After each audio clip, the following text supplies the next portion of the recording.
My personal trainer, both in person and online, and a certified nutrition coach.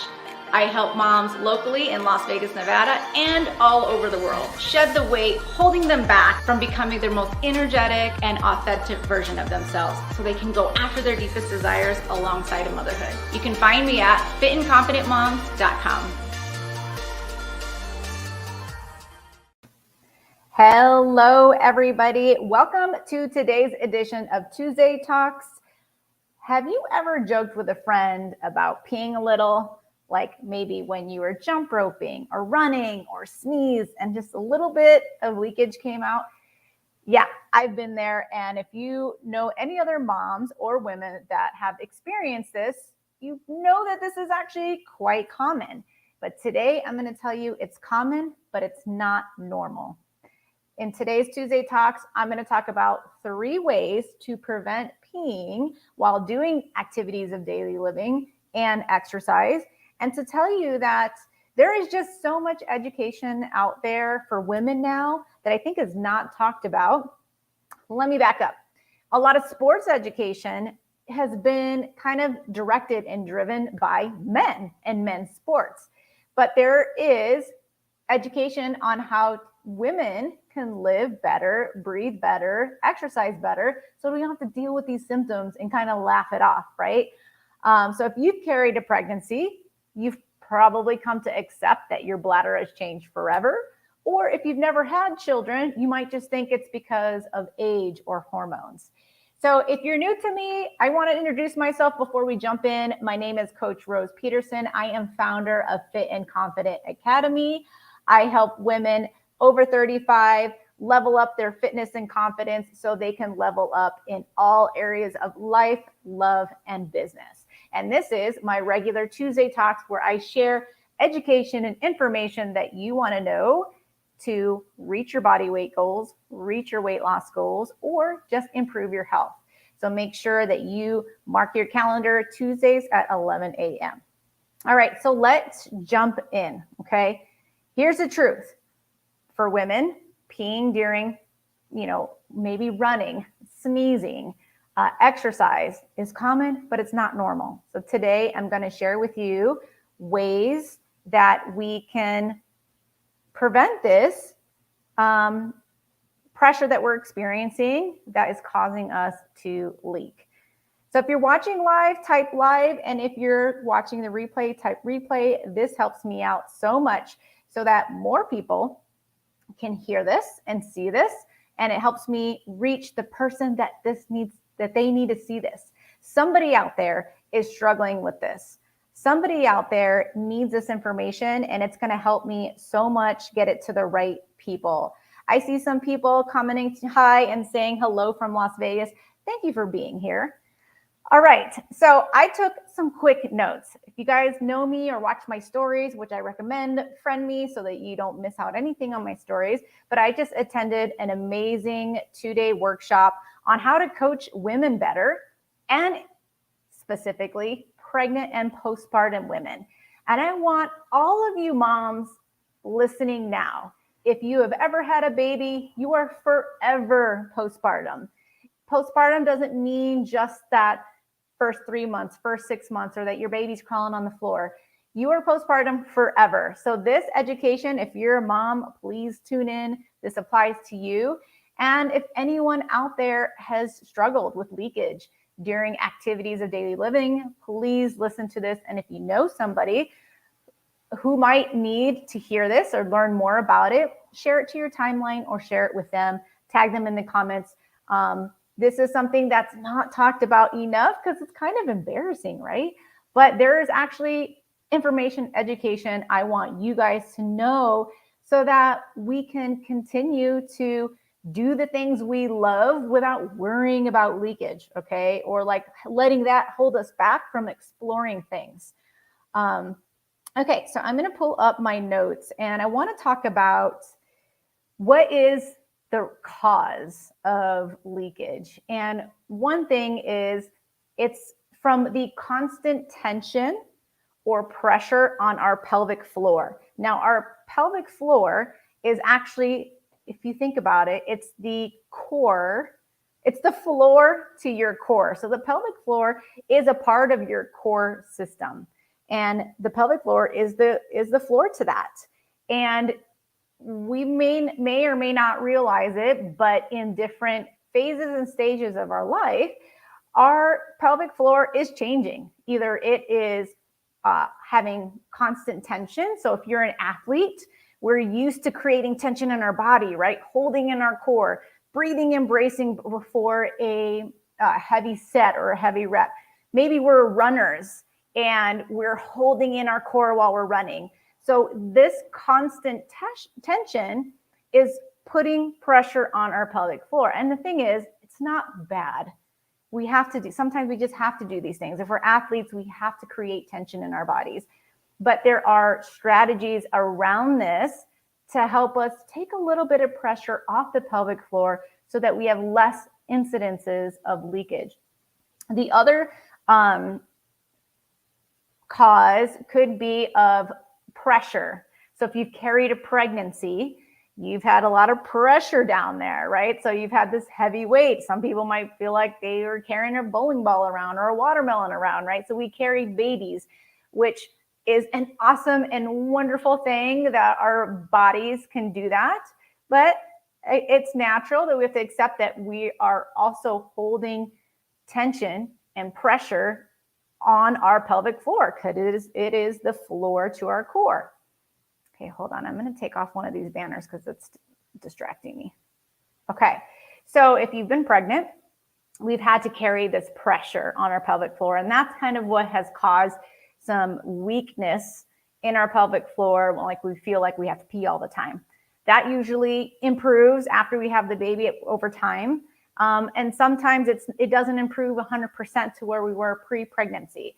So these strategies I'm about to share is for any woman, whether you've had kids or not, so that we can increase the longevity of us moving well without experiencing symptoms or worrying about leakage. Okay, I'm gonna go back to my comment section. So I'd love to know in the comments, I know this is like maybe awkward to share, but just maybe raise a hand in the comments if this is something that you want to know more about. Like drop an emoji like, yes, I want to know about this so that I can continue to move and do all my activities without worrying. Okay, so what I'm sharing today are 3 ways to simply remove excess tension and pressure from our pelvic floor so that we can prevent an unwanted leaking event. Okay. So I'm not promising a quick fix. So you can't just like do this one time and then, oh, it's going to fix my problems. This is something that just like with exercise, you have to put in the reps to see improvement. Okay. And I want to try to make this like as simple as possible. So if you have a particular issue that you may want to speak with me about, I would love to help give you some guidance on that. If you just drop me a DM and let's talk about your specific situation to see if making some little tweaks can help with your specific situation. Okay, so 1, we want to release tension in our body. If you are a mom or if you are a busy entrepreneur, working mom, a go-getter, and if you manage multiple things, we're probably holding tension in our body somewhere. And without you really knowing it, you could be having some tension placed on your pelvic floor from either sucking in your gut, that's tension, holding our breath a lot. Sometimes when we're stressed, we hold our breath a lot. We're holding tension in our body, okay? So my tip number 1 is to release the tension in your body so that our pelvic floor can relax. Because leakage actually is caused by 1, both a tight pelvic floor, so one that has lots of tension, and a weak pelvic floor, so both. And I'm not afraid to admit that I am a high tension athlete. And so I have a hypertonic pelvic floor, means my pelvic floor is overactive. And if I'm not cognizant, I can, I'm one of those moms that like, if I have to go right now. Like there is no waiting. So this is something I'm actively trying to work on myself, that I'm trying to relax the pressure in my body. And that way that when I need to hold it to go to a restroom, I can actually make it, right? Okay. So release the tension in your body. So you may not even realize it, but like 90% of the women, probably a high percent, I don't know what percent, but most women I see, they are holding in their gut all day long. And even if you're pregnant, you're holding in your gut all day long. If you're pregnant right now and watching this, I want you to test yourself. And if you're not pregnant, I want you to test yourself. I want you to stand there, take a big breath, let your belly out. Let it all hang out. Let your belly out. If you're pregnant, I want you to look more pregnant. Now, do you feel that? I felt it because I'm practicing right now as I talk it. I can feel, I just release my belly. So all day long, you don't even realize it, but all day long, you're holding in your belly. And holding that in is having constant tension and your pelvic floor having constant tension. So I encourage you to take moments where you're taking a deep breath, release that tension that's in your body, let go of your gut. One really good example of what a non-tensioned belly looks like is look at little children, little toddlers or little preschoolers. They have these round bellies that are just hanging out. That's normal, right? They're not tense, they're not stressed, they're just living life. And they have these little cute bellies poking out. That is normal. That is normal. So I encourage you to take a deep breath, let your belly go. Okay, that is normal. Okay.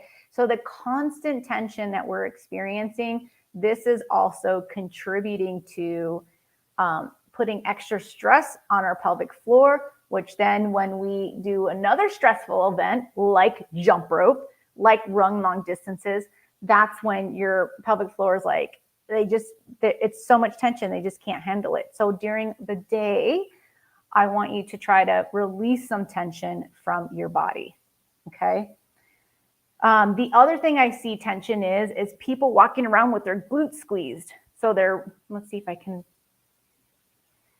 So their rib cage is up and their glutes are squeezed all day long, okay? Glutes squeezed, rib cage out.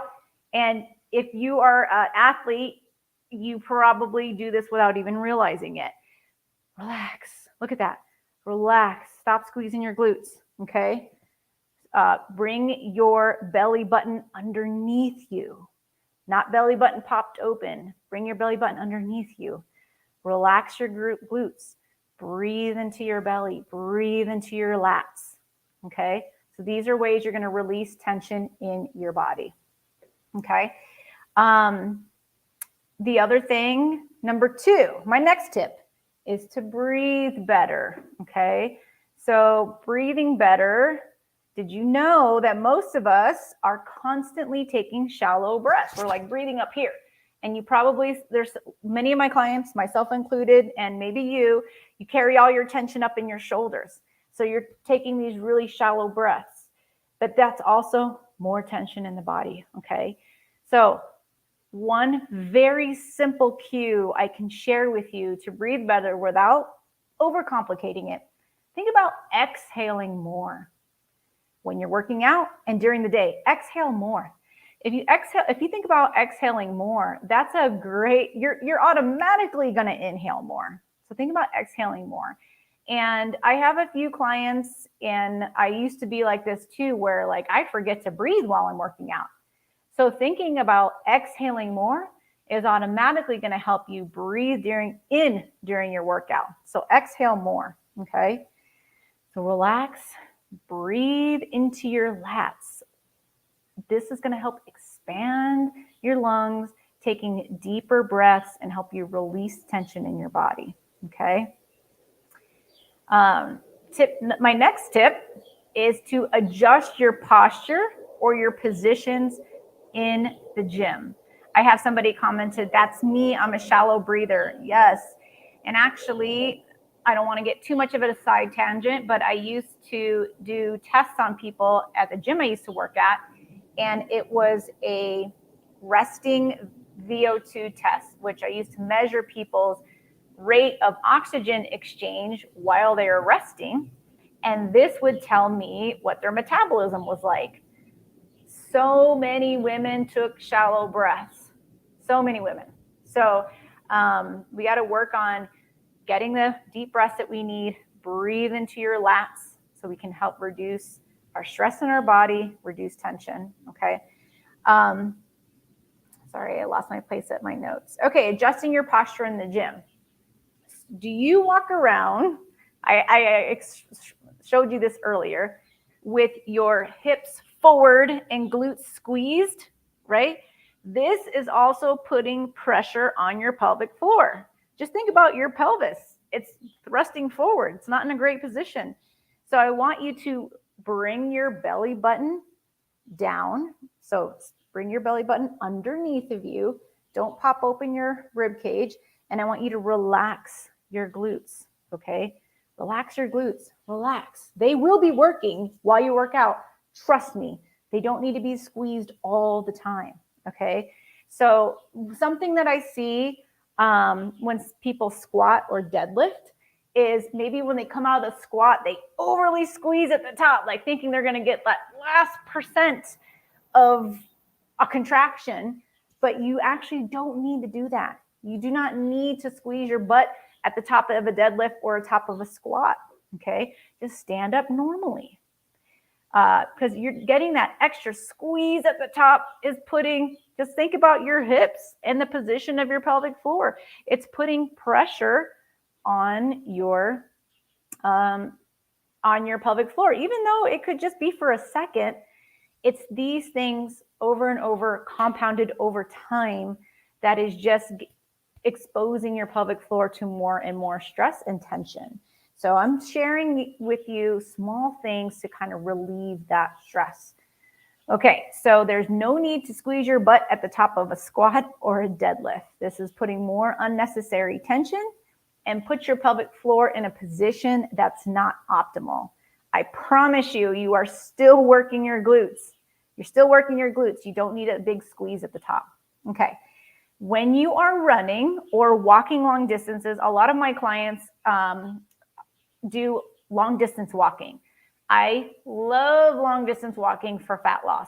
One, your heart rate is in the correct zone, or not the correct, the best zone to burn fat. And it's non-stressful, meaning you can go for a 3-5 mile walk and you're not going to be toast for your workout tomorrow. So I love long distance walking. But thing is, a lot of us think, we should have good posture. We should be standing upright. Look at what my back looks like. When I'm standing upright, one, it's a lot of stress on my low back, okay? Two, my pelvic floor is not. So usually what I see is standing upright and then the glutes squeezed, okay?